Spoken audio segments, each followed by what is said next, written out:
Good morning बच्चों। आज हम कक्षा 8 का हिंदी का दूसरा पाठ लाख की चूड़ियाँ पढ़ेंगे, जिसके लेखक है कामता नाथ। अब बच्चों इस पाठ में बताया गया बदलू। बदलू एक गांव में एक बहुत ही अच्छा आदमी है और वो बहुत ही सुंदर सुंदर क्या करता है, गोलियां बनाता है। लाख की गोलियां, आपने कांच की गोलियां तो देखी होगी, साथ में लाख की गोलियां। मुझे से मीन्स लेखक जो होते हैं उनको मामा के घर जाने का बड़ा शौक था, और जब भी वो मामा के घर जाते हैं तो वहाँ जाने के बाद वो उनको बदलू काका कहता था। अब वैसे देखा जाए तो उनको मामा कहना चाहिए, लेकिन वो मामा न कह के उन्हें बदलू काका कहा करता था। और बदलू काका उन्हें लेखक को बहुत ही अच्छे लगते थे, क्योंकि वे उन्हें रंग बिरंगी गोलियां बनाकर देते थे, जिससे बच्चे खेलना बहुत पसंद करते थे। अब जब भी गर्मी की छुट्टियां होती है, लेखक अपने मामा के गांव जाते हैं, तो बदलू काका के घर जाकर उनसे ढेर सारी लाख की गोलियां अपने साथ में लेके आ जाते थे। अब बदलू का मकान एक ऊंचे पहाड़ पर था, जिसके पास में एक नीम का पेड़ था। उसी के नीचे बैठकर बदलू क्या करता, अपना काम किया करता था। और पास में बगल में भट्टी धधकती, जिसमें लाख को क्या करते हैं, पिघलाते हैं। पिघला कर उसकी एक गोल लकड़ी बेलन नुमा मुंगेरी के ऊपर उसकी चूड़ियाँ बनाया करता था। बदलू का ये काम था, हमेशा वो लाख की चूड़ियाँ इस प्रकार और धधकती हुई भट्टी में बनाता था।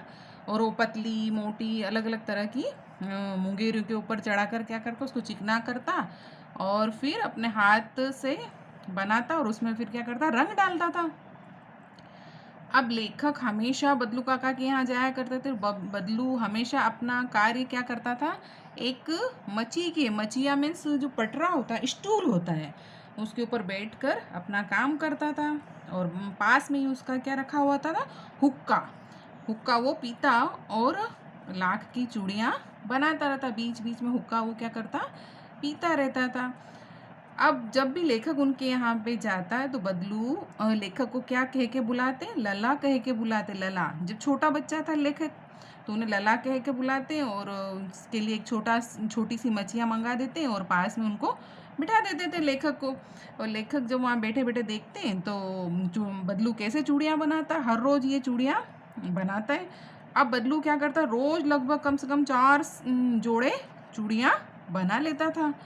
बदलू चुपचाप देखता रहता, और वो चूड़ियाँ जब बनकर तैयार हो जाती तो वो उसे क्या करता है, बेलन नुमा उसमें लगा कर देखता, तो ऐसा लगता था जैसे नई नवेली दुल्हन ने अपनी कलाई में चूड़ियाँ पहन रखी है। बदलू पेशे से मनिहार था। मनिहार वो था जिसका पैतृक धंधा चूड़ियाँ बनाने का, लाख की चूड़ियाँ बनाने का पैतृक धंधा होता है, उसे कहते हैं मनिहार। और वास्तव में बहुत ही सुंदर चूड़ियाँ होती थी। गांव में सभी स्त्रियां जो महिलाएं होती थी वो उनके हाथ की चूड़ियां पहनती थी, और आसपास के गांव के लोग भी चूड़ियां ले जाते थे। और चूड़ियों के बदले वो क्या कर, पैसा में नहीं बेचता था। वहाँ सबसे अच्छी बात यह है कि वो वस्तु विनिमय यानी आप उसे लोग उससे क्या करते हैं, चूड़ियाँ ले जाते हैं, उसके बदले में अनाज दे जाते हैं। वस्तु विनिमय का कार्य होता था। अब वस्तु विनिमय ये चलता था। बदलू स्वभाव से बिल्कुल ही सीधा साधा था, और उसके लिए वो कभी किसी से झगड़ा नहीं करता था। लेकिन जब शादी ब्याह का अवसर आता तो वो जिद पकड़ लेता था। जीवन भर की जो कमाई होती है, जो मुफ्त में जो चूड़ियाँ देता था, उसके बदले वो क्या करता, सारी कसर निकाल लेता था। और आखिरकार सुहाग के जोड़े का महत्व था, और सभी शादी के सुहाग के जोड़े को बहुत ही महत्व देते हैं। मुझे याद है, लड़की के विवाह पर जरा सी बात पर वो क्या करता है, बिगड़ जाता था।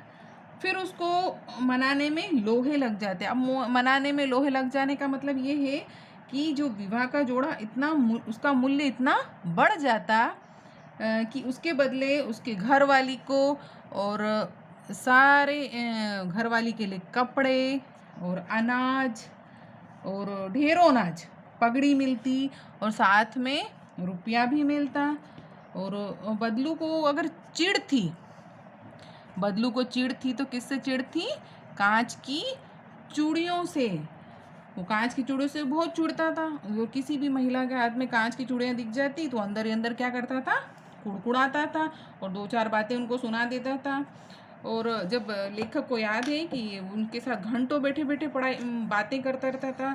कभी लेखक की पढ़ाई के बारे में पूछता, कभी उनके घर के बारे में, कभी उनके शहर के जीवन के बारे में। और तो लेखक जब कहते उनको बताते कि शहर में तो अक्सर कांच की चूड़ियाँ पहनते, तो वो उत्तर देता, बदलू लेखक को बताता है कि शहर की बात और है लला, वहाँ तो सब कुछ होता है। औरतें मर्द के हाथ में हाथ डालकर सड़क पर घूमती है, फिर उनकी कलाई तो क्या होती है? नरम होती है, नाजुक होती है, तो लाख की चूड़ियाँ वो भला कैसे पहनेगी?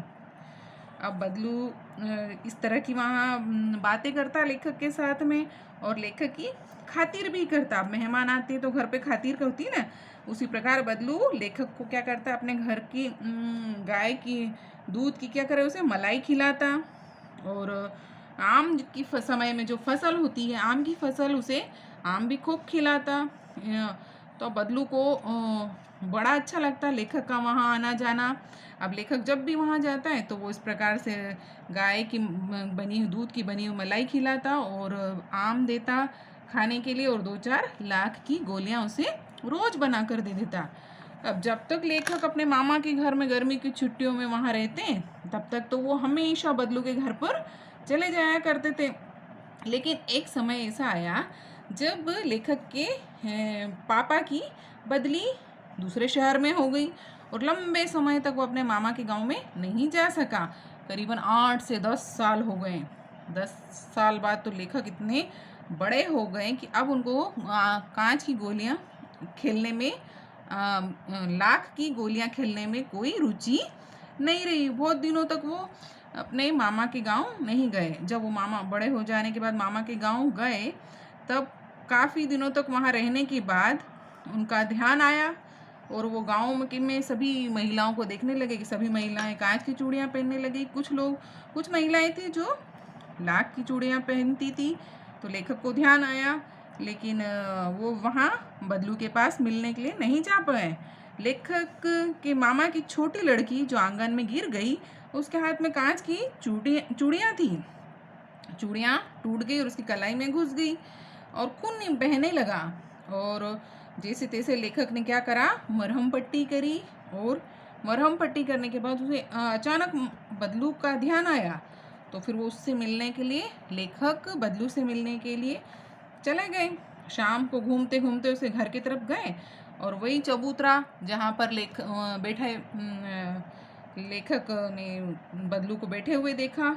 वो खाट पर वहाँ लेटे हुए थे। लेखक ने नमस्ते कहा तो बदलू ने नमस्ते कहा और खाट से उठकर बैठ गए। फिर लेखक ने कहा, मुझे पहचाना नहीं? तो बदलू ने देर तक निहारते रहे, देखते रहे और फिर कहा, लेखक ने कहा, मैं जनार्दन हूँ काका। आपके पास से क्या लेके जाता था? गोलियां ले जाता था। बदलू फिर भी चुप रहा क्योंकि वो अपने याद कर रहा था, स्मृति पटल पर अतीत के चित्र उतार रहा था। वे एकदम बोला, अरे आओ आओ लला, बैठो, बहुत दिनों बाद आए, इधर आने का मौका नहीं मिला। मैंने चारपाई पर बैठते हुए उत्तर दिया। लेखक ने थोड़ी देर शांति रही, इधर उधर नज़र दौड़ाई और उसकी मच्छिया और भट्टी को देखा जो नीम के नीचे लगी थी, वो नहीं दिखी। आजकल काका काम नहीं करते हो? नहीं लला, काम तो कई सालों से बंद है। मेरी बनाई चूड़ियाँ अब कोई नहीं पूछता। गांव में सब जगह कांच का ही क्या हुआ, प्रचार हो गया। और मशीनी युग और हस्तकला को कोई महत्व नहीं देता। मशीनी युग के होने से क्या हुआ, बहुत से लोग बेरोजगार हो गए क्योंकि कांच की चूड़ियाँ मशीन पर जल्दी जल्दी बन जाती है। अब लाख को कोई पसंद नहीं करता है। लेकिन लेखक बताते हैं कि कांच तो बड़ा खतरनाक होता है और जल्दी टूट जाता है, नाजुक होता है। अब ये बात करते करते उनको क्या हुआ, खांसी आ गई। बदलू को खांसी आ गई। तो लला वो जो लेखक थे उनको लला कहते थे। उस लेखक को लगा कि इनको बदलू को दमा हो गया। अस्थमा के साथ साथ उनका शरीर भी कैसा दिख रहा था, बिल्कुल वृद्ध हो चुका था। हाथों और माथे पर नसें उभर आई थी। और जैसे ही लेखक की शंका को बदलू ने क्या करा, भांप लिया और बोला नहीं नहीं, मुझे दमा नहीं हुआ, फसली खांसी है, यह 2-3 महीने से हो रही है, 15 दिन में ठीक हो जाएगी। लेखक फिर भी चुप रहते हैं और अंदर से एक बहुत बड़ी व्यथा है, मतलब एक दर्द छुपा है। और कि मशीन युग ने कितने लोगों के हाथ काट दिए, फिर भी बदलू क्या है, शांत है। फिर लेखक बात आगे बढ़ाते हुए बोलते हैं कि आम की फसल कैसी हुई काका। थोड़ी देर पश्चात बदलू वापस बात को बढ़ाते हुए कहते नहीं, फसल तो अच्छी है, अभी मंगवाते हैं आम। वो अपनी बेटी रज्जो उनको आवाज़ लगाते हैं और आम मंगवाते हैं। लला को आम खिलाते हैं, खूब ढेर सारे। लला यानी लेखक को वो क्या करते हैं, आम खिलाते हैं। आम खाने के बाद में लेखक को गाय का ध्यान आता है, तो वो बदलू से पूछते हैं काका गाय कहाँ है। तो बदलू बोलते हैं कि 2 साल हो गए, गाय को क्या हुआ, बेच दिया, क्योंकि चारा नहीं था। और चारा नहीं था। जब वो आम खाने के बाद बैठते हैं और आसपास की बातें करते हैं, तब उनकी बेटी जब वो आम देती है तो लेखक का ध्यान उनकी बेटी के हाथों पर जाता है। तो वो देखते हैं कि ये हाथों में जो लाख की चूड़ियाँ, अच्छी सुंदर सुंदर लाख की चूड़ियाँ बनाई हुई थी और वो उनकी बेटी ने पहन रखी थी। तो जैसे ही लेखक ने हाथों को, उस लाख की चूड़ियों को देखा, तो वैसे ही बदलू ने बोल दिया ये आखिरी जोड़ा ये मैंने लाख की चूड़ियों का बनाया था, जो जमींदार की बेटी का विवाह था, लेकिन 10 आने पैसे मुझे दे रहे थे, तो मैंने मना कर दिया कि शहर से ले आओ, मैं इतने कम पैसों में यह शादी का जोड़ा नहीं दूंगा। आम खाने के बाद थोड़ी देर बाद मुझे बड़ी खुशी हुई और मन ही मन में सोचने लगा, बदलू ने हार मानकर भी हार नहीं मानी। उसका व्यक्तित्व कांच की चूड़ियों जैसा न था कि आसानी से टूट जाए। Thank you.